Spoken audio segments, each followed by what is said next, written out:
पूर्व उच्च प्राथमिक शिष्यवृत्ती परीक्षा इयत्ता 5वी प्रथम भाषा मराठी। आज आपण भाषेचा व्यवहारात उपयोग या घटकांतर्गत वाक्प्रचार हा उपघटक अभ्यासणार आहोत। आधी आपण वाक्प्रचार म्हणजे काय ते समजून घेऊया। पुढील वाक्ये नीट वाचा व समान शब्दसमूहांचा अर्थ समजून घ्या। पहिले वाक्य आहे, काल आमच्या बाईंनी एक छान धडा शिकवला। आणि दुसरे वाक्य आहे, शिवरायांच्या मावळ्यांनी मुघल सैनिकांना धडा शिकवला। दोन्ही वाक्यांमध्ये धडा शिकवला हा समान शब्दसमूह आहे। पहिल्या वाक्यात धडा शिकवला याचा अर्थ पाठ शिकवला असा सरळ आहे। दुसऱ्या वाक्यात धडा शिकवला याचा अर्थ अद्दल घडवली असा लाक्षणिक होतो। म्हणून इथे वाक्प्रचार तयार झाला, धडा शिकवणे, आणि त्याचा अर्थ होतो अद्दल घडवणे किंवा समज देणे। आता आपण दुसरे वाक्य अभ्यासूया। घर घेण्याचे निश्चित ठरताच मी रामभाऊंना सुपारी दिली। या वाक्यात रामभाऊंना मी सुपारी ही वस्तू खाण्यासाठी दिली असं आपण करत नाही, तर रामभाऊंशी मी करार केला असा करतो। एखादी गोष्ट ठरवताना पुष्कळ चर्चा होते व नंतर काही निश्चित ठरले हे सुचवण्यासाठी सुपारी देण्याची पद्धत आहे। यावरून सुपारी देणे, सौदा ठरणे किंवा करार ठरणे असा अर्थ प्राप्त झाला। विद्यार्थी मित्रांनो, यावरून आपल्या असे लक्षात येईल की आपल्या मराठी भाषेत असे काही शब्द किंवा शब्दसमूह येतात, त्यांचा शब्दशः अर्थ घेऊन चालत नाही। परंपरेने त्यांना मूळ अर्थापेक्षा वेगळाच अर्थ प्राप्त झालेला असतो आणि तोच भाषेत रूढ होऊन जातो, आणि हाच असतो आपला वाक्प्रचार। आता आपण पाहूया वाक्प्रचार म्हणजे काय।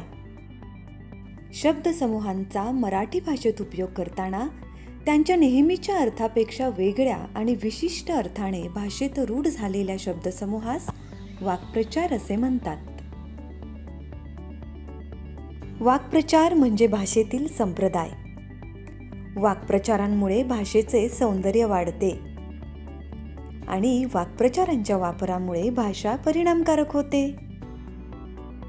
आपल्या मराठी भाषेमध्ये पुष्कळ वाक्प्रचार आहेत। शरीराच्या अवयवांशी संबंधित, प्राण्यांच्या पक्ष्यांच्या नावाशी निगडीत आणि इतरही अनेक वाक्प्रचार आपल्या भाषेत आहेत।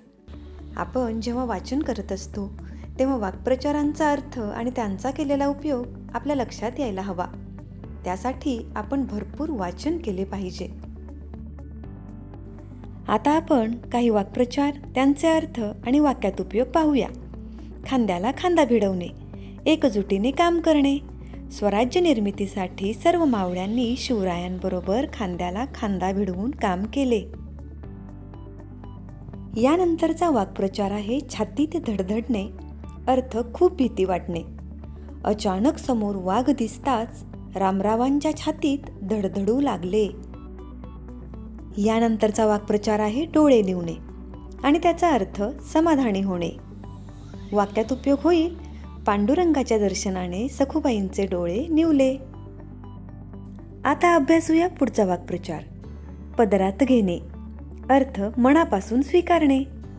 सिंधुताईंनी अनेक मुलांना पदरात घेऊन त्यांचा सांभाळ केला। आता आपण वाक्प्रचार या घटकावर कोणत्या प्रकारे प्रश्न विचारले जातात ते पाहूया। प्रश्न 1, पुढीलपैकी वाक्प्रचार आणि त्यांचा अर्थ यांची चुकीची जोडी कोणती? पर्याय 1, रुंजी घालणे, भोवती फिरणे। पर्याय 2, कोसळणे, जोरात पडणे। पर्याय 3, झेंडू फुटणे, झेंडूला फुले येणे। पर्याय 4, धूम ठोकणे, पळून जाणे। चारही पर्यायांचा व्यवस्थितपणे विचार केला असता आपल्या असे लक्षात येते की झेंडू फुटणे या वाक्प्रचाराचा अर्थ भीतीमुळे तोंडाला फेस येणे असा होतो। म्हणून या प्रश्नाचे अचूक उत्तर आहे पर्याय क्रमांक 3। प्रश्न दुसरा, खालील वाक्प्रचाराच्या योग्य अर्थाचा पर्याय निवडा। वाक्प्रचार आहे, आगेकूच करणे। पर्याय 1, मागे थांबणे। 2, वेग वाढवणे। 3, पुढे पुढे जाणे। 4, पाऊल मागे घेणे। आगेकूच करणे या वाक्प्रचाराचा अचूक अर्थ होतो पुढे पुढे जाणे। म्हणून या प्रश्नाचे अचूक उत्तर आहे पर्याय क्रमांक 3। प्रश्न तिसरा, काही झाले तरी शाळा सोडायची नाही असे शांतीने मनाशी पक्के ठरवले। या वाक्यातील अधोरेखित अर्थाचा वाक्प्रचार पर्यायातून निवडा आणि पर्याय आहेत: 1. मन वळवणे, 2. निश्चय करणे, 3. खंड न पडणे, 4. मनावर न घेणे. मनाशी पक्के ठरवणे या अर्थाचा अचूक वाक्प्रचार आहे निश्चय करणे. म्हणून या प्रश्नाचे अचूक उत्तर आहे पर्याय क्रमांक 2. प्रश्न 4. खालील वाक्यात कोणता वाक्प्रचार वापरणे अधिक योग्य होईल?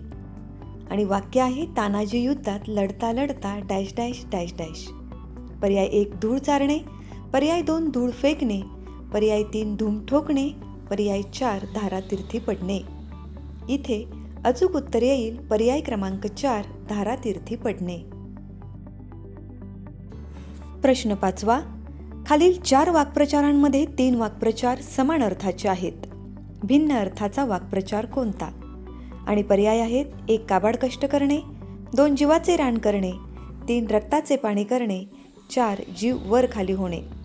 काबाड कष्ट करणे, जीवाचे रान करणे आणि रक्ताचे पाणी करणे या वाक्प्रचारांचा अर्थ खूप कष्ट करणे असा होतो. आणि पर्याय क्रमांक 4 मधील जीव वर खाली होणे या वाक्प्रचाराचा अर्थ काळजी वाटणे असा होतो. म्हणून या प्रश्नाचे अचूक उत्तर आहे पर्याय क्रमांक 4. प्रश्न क्रमांक 6. समान अर्थ असणारा दुसरा वाक्प्रचार पर्यायातून निवडा. आणि वाक्प्रचार आहे अंगात बळ येणे.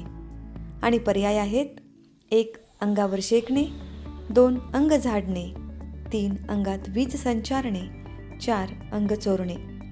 अंगात बळ येणे या वाक्प्रचाराचा अचूक अर्थ आहे अंगात वीज संचारणे. म्हणून उत्तराचा अचूक पर्याय आहे पर्याय क्रमांक 3. वाक्प्रचार हा घटक अभ्यासताना हे नेहमी लक्षात ठेवा. आपल्या बोलीभाषेमध्ये वापरले जाणारे वाक्प्रचार आणि त्यांचे अर्थ समजून घ्या. आपल्या पाठ्यपुस्तकातील वाचनातील वाक्प्रचार आणि त्यांचे अर्थ वेळोवेळी टिपण करून ठेवा. अवांतर वाचन करा आणि आपले शब्द भांडार समृद्ध करा. प्रश्न समजपूर्वक वाचून 4ही पर्यायांचा व्यवस्थित विचार करून उत्तराचा अचूक पर्याय निवडा.